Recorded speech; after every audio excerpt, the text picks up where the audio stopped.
Never forget a task again and supercharge your productivity by automating their creation, all thanks to Zapier. Today, we're diving into how to effortlessly create tasks in your favorite project management or to-do list apps using Zapier. This means goodbye to manual task entry and hello to streamlined workflows.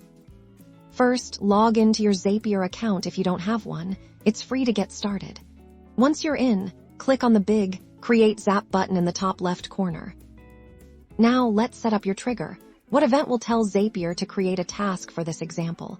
We'll use Gmail, so search for Gmail and select it as your trigger app. Then choose a trigger event, like New Email Matching Search, which is perfect for filtering specific emails that should become tasks. You'll then connect your Gmail account.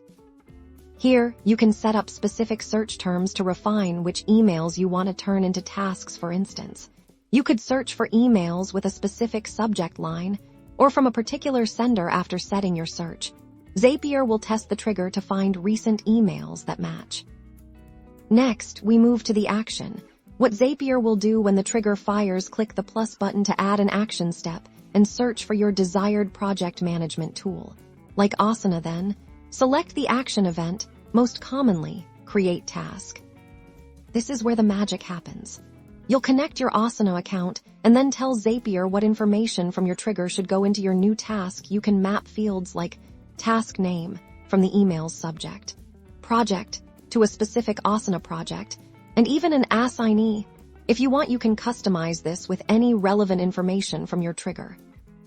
Once you've mapped your fields, Zapier will test the action to ensure everything is set up correctly. Review the task it creates, and if it looks good, click Publish Zap.